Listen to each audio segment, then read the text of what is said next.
Hoje, nesse vídeo, vamos falar sobre o espelho de corrente. O que é, como funciona, uma breve simulação mais à frente e aplicabilidades. Mas antes eu venho com um questionamento.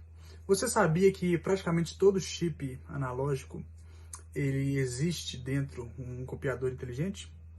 Na eletrônica, a gente chama isso de espelho de corrente.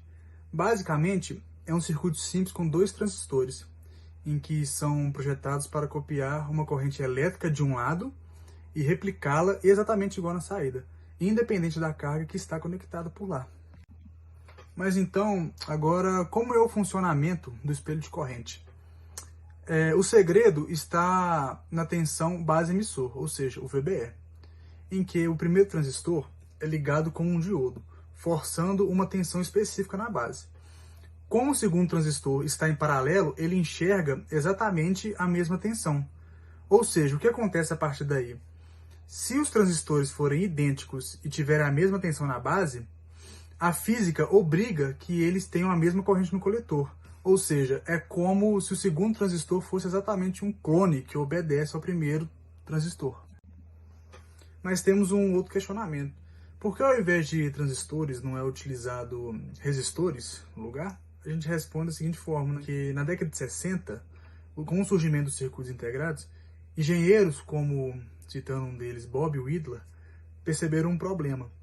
Resistores ocupavam muito espaço físico dentro de um chip.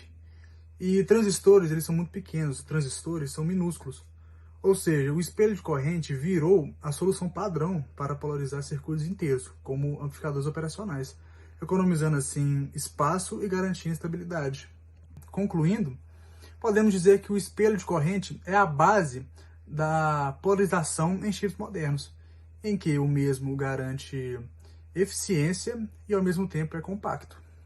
Então, pessoal, eu vou falar aqui um pouco sobre aplicações de espelho de corrente. A primeira aplicação é fonte de corrente em amplificadores operacionais, né?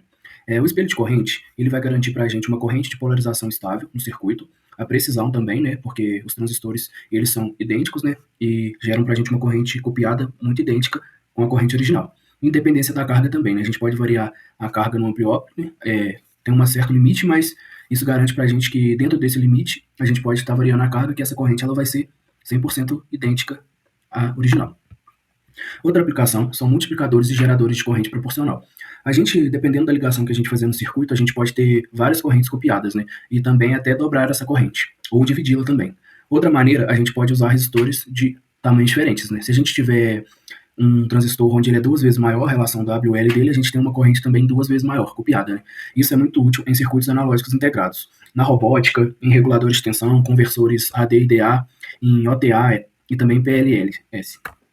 A última aplicação aqui são conversores de corrente e tensão, né? Se a gente fazer uma ligação com um resistor ali no circuito de espelhamento de corrente, a gente vai ter uma tensão nesse resistor, graças à lei de Ohm, né? E essa tensão, ela é precisa, estável e linear.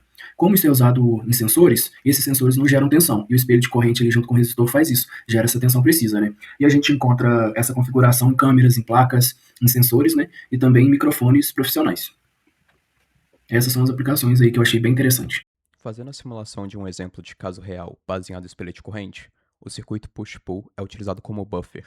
Ele puxa pequenas correntes de input e gera output de correntes massivas, como em amplificadores de áudio. O ganho é próximo de 1, porém ele distorce o sinal fortemente. Para corrigir isso, é adicionado um amp-op com feedback no output. Assim, com o amp-op tentando manter as tensões de input iguais, ele emite um sinal com uma distorção invertida para o push-pull buffer, onde passa por ele e cria o mesmo sinal de entrada, ou seja, a tensão continua a mesma, porém com um ganho de corrente grande.